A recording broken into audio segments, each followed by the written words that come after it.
നമസ്കാരം. ജമ്മുകാശ്മീരിൽ ഈ അടുത്ത് ഏറ്റവും മോശമായ ഒരു ഭീകരാക്രമണമാണ് കഴിഞ്ഞ ദിവസം നടന്നത്. ഈ ഒരു സമയത്ത് അതിന്റെ തിരിച്ചടിയൊക്കെ തന്നെ ഇന്ത്യ നടത്താനുള്ള മുന്നൊരുക്കങ്ങളൊക്കെ തുടങ്ങിക്കഴിഞ്ഞു. അതിന്റെ ഭാഗമായിട്ട് ഇന്നലെ ഒരു തിരിച്ചടി പാകിസ്ഥാന് നമ്മൾ കൊടുത്തിരിക്കുകയാണ്. അതായത് ചില പ്രധാനപ്പെട്ട നീക്കങ്ങൾ, കരാറുകളൊക്കെ തന്നെ ഇന്ത്യ റദ്ദാക്കിയിട്ടുണ്ട്. രാജ്യം വിടണമെന്നുള്ള നിർദ്ദേശമടക്കം 24 മണിക്കൂറിനുള്ളിൽ രാജ്യം വിടണമെന്നുള്ള നിർദ്ദേശമടക്കം ഇന്ത്യ നൽകിയിട്ടുണ്ട്. കഴിഞ്ഞ ദിവസം നമ്മൾ ചർച്ച എടുക്കുന്ന സമയത്ത് അത് മുഴുവനായിട്ട് അതിൻ്റെ ഒരു ഡീറ്റെയിൽസ് വന്നിട്ടുണ്ടായിരുന്നില്ല. ഏതായാലും കഴിഞ്ഞ ദിവസം രാത്രിയോടുകൂടി തന്നെ എല്ലാ വിവരങ്ങളും വന്നിട്ടുണ്ട്. ഏതായാലും എന്തൊക്കെയാണ് 5 നടപടികൾ ഇന്ത്യ ഇപ്പോൾ എടുത്തിട്ടുള്ളതും മാത്രവുമല്ല അത് ഏതൊക്കെ തരത്തിലായിരിക്കും ഇനി ഈ പാകിസ്ഥാനെ ബാധിക്കാൻ പോകുന്നത് എന്നുള്ളതൊക്കെ നമുക്കൊന്ന് ഡീറ്റെയിൽ ആയിട്ട് തന്നെ പരിശോധിച്ചു നോക്കാം.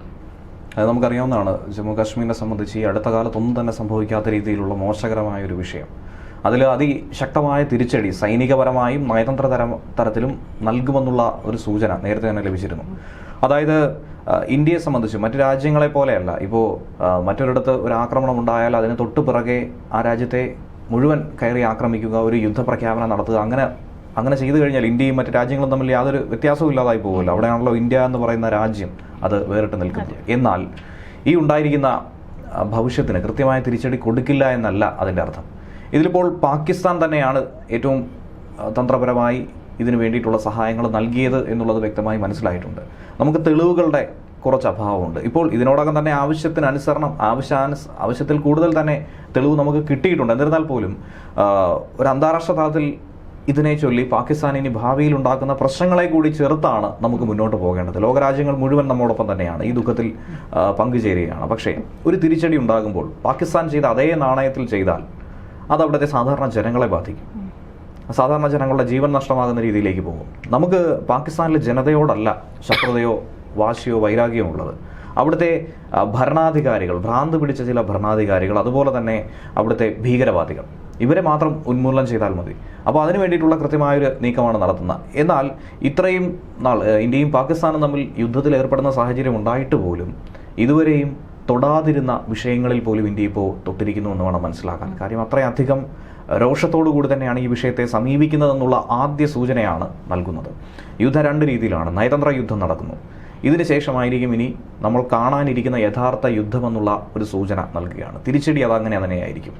ഈ റെസിസ്റ്റൻസ് ഫ്രണ്ടിൻ്റെയും ലഷ്കർ ഇ തയ്യബയുടെയും അതുപോലെ തന്നെ പാകിസ്ഥാനിൽ അവർക്ക് അഭയം കൊടുത്തിരിക്കുന്ന കേന്ദ്രങ്ങളെയും ഒക്കെ തന്നെ തകർക്കാനുള്ള വ്യക്തമായ ബ്ലൂ പ്രിന്റ് നമ്മുടെ പക്കൽ ഉണ്ടെന്നുള്ള കാര്യത്തിൽ സംശയമില്ല. ഇപ്പോൾ ഈ പറഞ്ഞതുപോലെ പ്രധാനപ്പെട്ട കഴിഞ്ഞ ദിവസം ചേർന്ന മന്ത്രിസഭാ യോഗത്തിൽ, സുരക്ഷാ സമിതി യോഗത്തിന് ശേഷമാണ് ഈ ചില കാര്യങ്ങൾ എങ്ങനെയൊക്കെ ഇനി മുന്നോട്ട് പോകണം എന്നുള്ളത്. കഴിഞ്ഞ ദിവസം നമ്മൾ പരാമർശിച്ചതായിരുന്നു. പാകിസ്ഥാൻ ഹൈക്കമ്മീഷൻ ഓഫീസ് അടച്ചുപൂട്ടുവെന്നുള്ളത്. അതുപോലെ തന്നെ നയതന്ത്ര ഉദ്യോഗസ്ഥരെ ചുരുക്കുന്ന കാര്യം, 50-ലധികം ഉദ്യോഗസ്ഥരുള്ളതിൽ നിന്നും 30-ലേക്ക് ചുരുക്കുന്ന ഒരു നിലപാടിലേക്ക് വന്നിരുന്നു. ഇത് കൂടാതെ ഏറ്റവും പ്രധാനപ്പെട്ട ഒരു കാര്യം എന്ന് പറയുന്നത് പാകിസ്ഥാനെ തന്നെ വെള്ളം കൂടി മുട്ടിക്കുന്ന ഒരു നീക്കം അതാണ് നടത്തുന്നത്. ഈ 1960-ലാണ് അന്ന് പ്രധാനമന്ത്രിയായിരുന്ന ജവഹർലാൽ നെഹ്റു കറാച്ചിയിൽ വെച്ച് സിന്ധു നദീജല ഉടമ്പടിയിലേക്ക്, കരാറിലേക്ക് കടന്നത്. അത് പാകിസ്ഥാനെ സംബന്ധിച്ച് നോക്കുകയാണെങ്കിൽ ഏറ്റവും അധികം ജല ദൗർലഭ്യത ഉള്ള ഒരു രാഷ്ട്രം കൂടിയാണ് പാകിസ്ഥാൻ. അപ്പോൾ ഇന്ത്യ വിഭജനം ഉണ്ടായ സമയത്ത് തന്നെ 47-48 സമയം മുതൽ തന്നെ ചർച്ചയായിക്കൊണ്ടിരിക്കുന്ന ഒരു വിഷയമാണ് പാകിസ്ഥാന് ജലലഭ്യതയ്ക്ക് വേണ്ടിയിട്ട് എന്തൊക്കെ നീക്കുപോക്കുകളായിരിക്കും ചെയ്യുക, എന്തായിരിക്കും അതിൻ്റെ ഉടമ്പടി. അങ്ങനെ ഒരു 13 വർഷത്തിന് ശേഷമാണ് കൃത്യമായ ഒരു ധാരണയിലേക്ക് എത്താനായി ഇന്ത്യക്കും പാകിസ്ഥാനും സാധിച്ചത്. അതിൻ്റെ അടിസ്ഥാനത്തിലാണ് ഈ 60-65 വർഷക്കാലമായി ഈ ഉടമ്പടി ഇതുപോലെ തുറന്നു പോകുന്നത്. പാകിസ്ഥാനെ സംബന്ധിച്ചുള്ള കാർഷിക ആവശ്യങ്ങൾക്ക്, അവരുടെ സാമ്പത്തിക മേഖലയുടെ ഉന്നമനത്തിന്, ഊർജ്ജ സ്രോതസ്സുകൾക്ക്, സാധാരണ ജനങ്ങൾക്കായിട്ട് ഇതിനൊക്കെ തന്നെ വലിയ ആശ്വാസകരമായിരുന്ന ഒന്ന് തന്നെയാണ്. ഇതുവരെയും ഒരു പരിധിയും വെക്കാത്ത രീതിയിൽ, അതാണ് എടുത്തു പറയേണ്ടത്. നമുക്ക് കേരളത്തിൽ തന്നെ മുല്ലപ്പെരിയാറുമായി ബന്ധപ്പെട്ട വിഷയങ്ങൾ നമുക്കറിയാവുന്നതാണ്. എന്നാൽ ഇത് 2 രാഷ്ട്രങ്ങൾ തമ്മിലുള്ളതാണ്. അതിൽ പോലും ഒരു പരിധി വെക്കാതെ ആവശ്യാനുസരണം പാകിസ്ഥാന്റെ ആവശ്യം നിറവേറ്റാൻ വേണ്ടി ഏറ്റവും അധികം അതിൽ പ്രയോജനമുള്ളത് ഇന്ത്യക്കല്ല, പാകിസ്ഥാന് തന്നെയാണ്. 70% അതിന്റെ പ്രയോജനം ലഭിക്കുന്നത് പാകിസ്ഥാന് തന്നെയാണ്. അപ്പോൾ ഈ സിന്ധു നദി അവസാനിക്കുമെന്ന് പോലും അതിൽ പറഞ്ഞിട്ടില്ലായിരുന്നു. പക്ഷെ അതിലാണ് വളരെ വേഗത്തിൽ ഉടനടി തന്നെ ഒട്ടും തന്നെ താമസമില്ലാതെ പ്രാബല്യത്തിൽ വരുന്ന രീതിയിൽ ഒരു മരവിപ്പിക്കൽ കൊണ്ടുവന്നത്. അതുപോലെ പ്രധാനമായിട്ടും പറയുന്നത്, കഴിഞ്ഞ ദിവസം നമ്മൾ അതിർത്തി മേഖലകൾ അടച്ചുപൂട്ടും എന്ന് പറഞ്ഞിരുന്നു. കോറിഡോർസ് ഒക്കെ തന്നെ ഷട്ട് ചെയ്യാനുള്ളൊരു സൂചന ഉണ്ടായിരുന്നു. അതിനകത്ത് അട്ടാരി അതുപോലെ തന്നെ വാഗ ബോർഡറുകളൊക്കെ തന്നെ അടച്ചുപൂട്ടാനുള്ള തീരുമാനമായിട്ടുണ്ട്. അതുപോലെ ഇതുവഴി ലൈസൻസ്ഡ് ആയിട്ട് വിസ നേടിയെടുത്ത് കടന്നുപോയ ആളുകളുണ്ട്. ഇന്ത്യയിലേക്ക് വന്നവരും ഇന്ത്യക്ക് ഇന്ത്യക്ക് പുറത്തേക്ക് പോയി വരും. എന്ത് തന്നെ ആയിരുന്നാലും ഇന്ത്യക്കുള്ളിൽ ഒരു പാക് പൗരൻ പോലും ഇനി എന്ത് ചെയ്യരുത്, തുടരരുത് എന്നുള്ള കർശനമായ മുന്നറിയിപ്പ് നൽകിയിട്ടുണ്ട്. ഇവിടെയുള്ള നയതന്ത്ര ഉദ്യോഗസ്ഥരെടുത്ത് 48 മണിക്കൂറാണ് സമയം കൊടുത്തത്. പറന്നു പോയിക്കൊള്ളണമെന്നാണ് പറഞ്ഞിരിക്കുന്നത്. മറ്റുള്ളവർക്ക് മെയ് 1 വരെയാണ് സമയം കൊടുത്തിരിക്കുന്നത്. ഇതേ വഴി തന്നെ അവർക്ക് കടന്നു പോകാം. പക്ഷേ ഇനി ഒരു മനുഷ്യനും എന്ത് ചെയ്യരുത്, അതുവഴി ഇപ്പുറത്തേക്ക് എത്തിയേക്കരുത് എന്നാണ് പറഞ്ഞിരിക്കുന്നത്. കർശനമായ ഭാഷയിലാണ് പറഞ്ഞിരിക്കുന്നത്. ഇത് പാകിസ്ഥാനുമായുള്ള വലിയ ഒരു കടുത്തൊരു പ്രതിരോധമായി തന്നെയാണ് ഇന്ത്യ നോക്കിക്കാണുന്നത്. നയതന്ത്രപരമായി ഇത്തരം നീക്കങ്ങൾ നടത്തുന്നു എന്ന് പറയുമ്പോൾ ഇത്രയേ ഉള്ളോ എന്ന് ചോദിക്കും. പക്ഷേ ഇത്രയല്ല. ഇതിൽ വളരെ പ്രധാനപ്പെട്ടൊരു വിഷയം നിൽക്കുന്നത്, നമ്മൾ നേരത്തെ തന്നെ പരാമർശിച്ചതുപോലെ ഈ വെള്ളം കൂടി മുട്ടിപ്പിക്കുന്ന രീതിയിലുള്ള ഒരു നീക്കം ഇന്ത്യയുടെ ഭാഗത്തു നിന്ന് ഉണ്ടാകുമ്പോൾ അത് പല തരത്തിലാണ് പാകിസ്ഥാനെ സംബന്ധിച്ച് ബുദ്ധിമുട്ടിക്കുന്നത്. അതിൽ ഈ ഒരു വിജയകരമായി ഇങ്ങനെ ഒരു കരാറിലേക്ക് എത്തുകയും പിന്നീട് പല കലുഷിതമായ സംഭവങ്ങൾ ഉണ്ടായപ്പോഴും ഇത് ഒരു പക്ഷേ പാളിപ്പോയേക്കാം എന്നുള്ള സംശയങ്ങൾ പലരും പങ്കുവച്ചിട്ടുള്ളതായിരുന്നു. പക്ഷേ എന്നിരുന്നാലും ഇന്ത്യ എപ്പോഴും നിലകൊണ്ടെന്ന് പറയുന്നത് പാകിസ്ഥാനിലെ സാധാരണ ജനങ്ങൾക്ക് വേണ്ടിയായിരുന്നു. അവരുടെ ഒരു അവസ്ഥ മനസ്സിലാക്കി തന്നെയാണ് ഈ കരാറിനെ ഒരു തരത്തിലുള്ള ഭംഗം വരുത്താതെ മുന്നോട്ട് കൊണ്ടുപോയത്. പക്ഷേ ഇനി കടുത്ത സാമ്പത്തിക പ്രതിസന്ധിയിലും ദാരിദ്ര്യത്തിലും പട്ടിണിയിലും അതുപോലെ ആഭ്യന്തര കലാപത്തിലും ഒക്കെ തന്നെ ഇങ്ങനെ ഉഴലുന്ന പാകിസ്ഥാനെ സംബന്ധിച്ച് ഇനിയൊരു ദയയുടെ കണിക അർഹിക്കുന്നില്ല എന്നാണ് ഇന്ത്യ ഇതിലൂടെ വ്യക്തമായി പറഞ്ഞിരിക്കുന്നത്. ഇനി മറ്റൊരു വിഷയം, ഏറ്റവും ഗുരുതരമായിട്ടുള്ള വിഷയം, ഇത് പാകിസ്ഥാന്റെ സ്പോൺസേഡ് ആക്രമണമാണെന്ന് പറയാൻ, ഇത് റെസിസ്റ്റൻസ് ഫ്രണ്ടിൻ്റെതല്ല, ഇത് ലഷ്കർ ഇ തയ്യബ നടത്തിയ ആസൂത്രണമാണെന്ന് പറയാൻ പറ്റുന്ന കൃത്യമായ തെളിവുണ്ട്. അതായത് ലഷ്കർ ഇ തയ്യബയുടെ പരിശീലനം ലഭിച്ചു എന്ന് പറയുന്നു. ലഷ്കർ പ്രധാന ഹാഫിസ് സയ്യിദിന്റെ വലങ്കൈ തന്നെ ഇതിന് എല്ലാ തരത്തിലുമുള്ള പ്ലാനും പദ്ധതിയും ഒക്കെ ആസൂത്രണം ചെയ്തു എന്ന് പറയുന്നു. മുൻ പാകിസ്ഥാൻ സൈനികൻ കൂടിയാണ്, മൂസ എന്നാണ് വിളിക്കുന്നത്. ഇയാൾ മുൻ പാകിസ്ഥാൻ സൈനികൻ കൂടിയാണ്. അപ്പോൾ ഇതൊക്കെ തന്നെ പാകിസ്ഥാനുമായി കണക്ട് ചെയ്യാൻ ഉള്ള സൂചനകളല്ലേ, അല്ലെങ്കിൽ പാകിസ്ഥാന് ബന്ധമില്ലെന്ന് ഇപ്പോഴും പറയാനായി സാധിക്കൂ. ഇനി അടുത്തതായിട്ട് പറയുന്നത്, ഇന്ന് അവിടെ എംബസികളിൽ നിന്ന് കേക്ക് മുറിച്ച് ആഘോഷം നടത്തിയിട്ടുണ്ട് പാക് എംബസികൾക്ക്. അതൊക്കെ എന്തിനാണെന്നുള്ളതിന് ഉത്തരമില്ല, മറുപടി പോലും പറയാൻ സാധിക്കുന്നില്ല. അപ്പോൾ ഇങ്ങനെ ഒരു നീക്കം നടത്തുമ്പോൾ പാകിസ്ഥാന് കൊടുക്കേണ്ട ദയ എന്ന് പറയുന്നത്, ദയയുടെ ഒരു കണിക പോലും അർഹിക്കുന്നില്ല എന്നുള്ളതാണ് ഇതിലൂടെ അവർ തന്നെ വ്യക്തമാക്കിക്കൊണ്ടിരിക്കുന്നത്. ഇനി 7 ദിവസം മുൻപേ പാകിസ്ഥാൻ സൈനിക മേധാവി അസീം മുനീർ, ഇയാളുടെ ഒരു കോൺക്ലേവിൽ വെച്ചുള്ളൊരു പ്രസംഗമുണ്ടായിരുന്നു. പാകിസ്ഥാൻ പ്രധാനമന്ത്രി അടക്കം ഇരിക്കുന്ന പാകിസ്ഥാൻ പ്രവാസികളടക്കം പങ്കെടുക്കുന്ന ഒരു വലിയ മീറ്റിംഗ്. അതിൽ ദ്വിരാഷ്ട്ര സങ്കല്പമാണ് കൊണ്ടുവരുന്നത്. അതായത് 50 കാലഘട്ടം മുതൽ 70 വരെ പാകിസ്ഥാൻ പറഞ്ഞുകൊണ്ടിരുന്ന പല്ലവി വീണ്ടും ഓർപ്പിക്കുകയാണ്. ജനങ്ങൾ മറന്നുപോയോ, നിങ്ങൾ മറക്കരുത്, ഇതാണ് നമ്മുടെ ഐഡിയോളജി, ഇതാണ് നമ്മുടെ ഫോർഫാദേഴ്സ്, അതായത് നമ്മുടെ മുൻഗാമികൾ നമുക്ക് വേണ്ടിയിട്ട് തുറന്നിട്ട വഴികൾ, അതൊന്നും മറക്കരുത്. കശ്മീർ എന്ന് പറയുന്നത് എന്താണ്, പാകിസ്ഥാന്റെ നാടിയാണ്.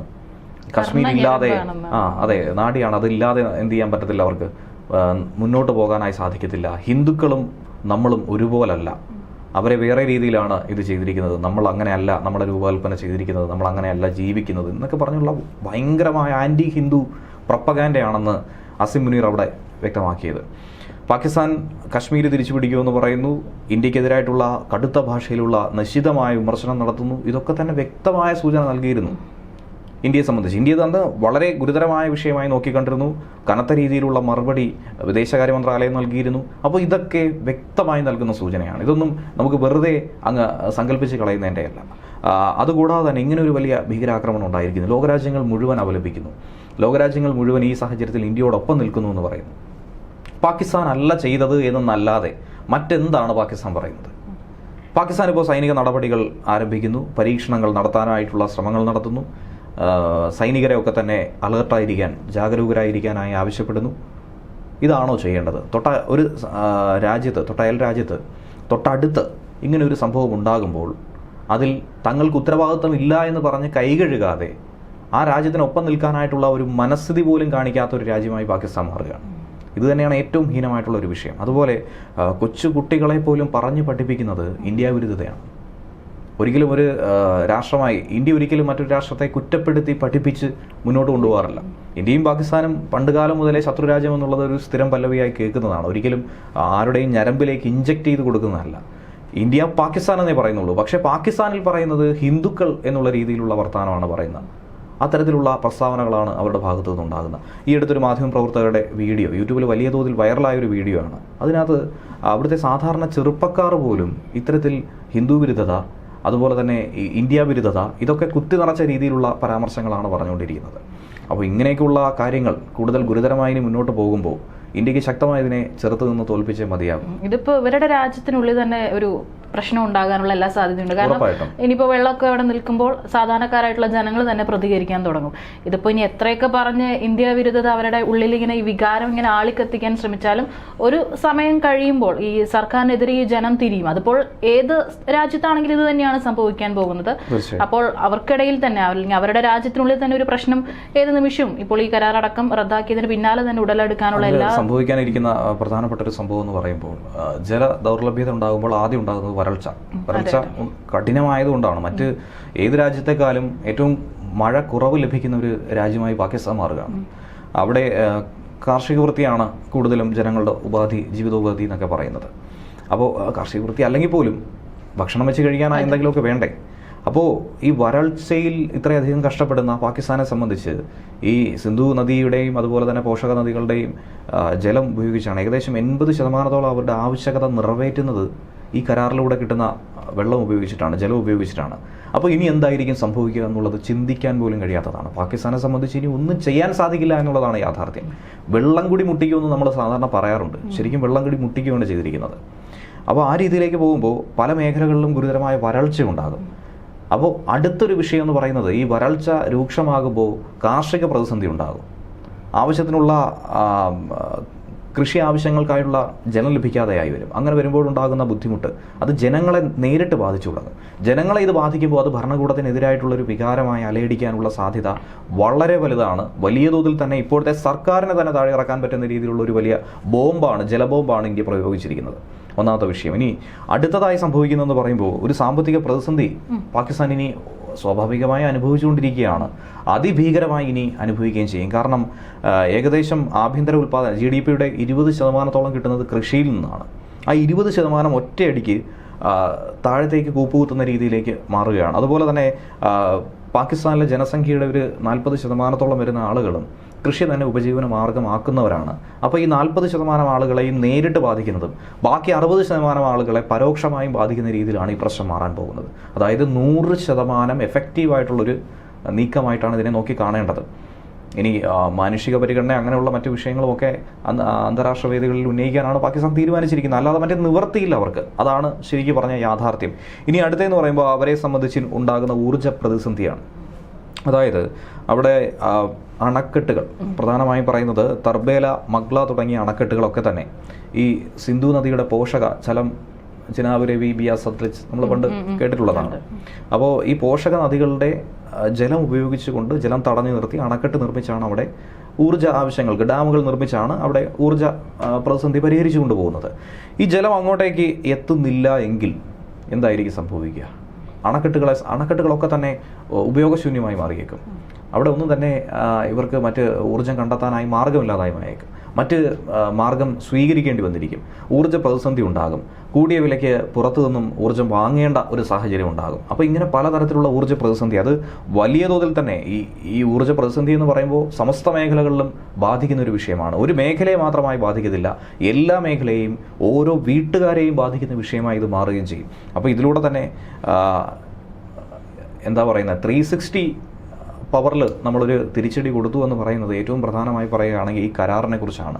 ഈ കരാർ റദ്ദാക്കിയതിലൂടെ തന്നെയാണ്, താൽക്കാലികമായി മരവിപ്പിച്ചിരിക്കുന്നത് തന്നെയാണ് ഏറ്റവും പ്രധാനമായി പാകിസ്ഥാനെ വലിയ തോതിൽ ബുദ്ധിമുട്ടിക്കുന്നത്. സൈനികപരമായ നടപടി അത് മറുവശത്ത്. എന്നിരുന്നാൽ പോലും ഇതിൻ്റെ ദൂരവ്യാപക പ്രത്യാഘാതം എന്ന് പറയുന്നത് വളരെ വലുതാണ്. ഒരുപാട് കാലത്തേക്ക് അത് അവശേഷിക്കുമെന്ന കാര്യത്തിൽ സംശയമില്ല.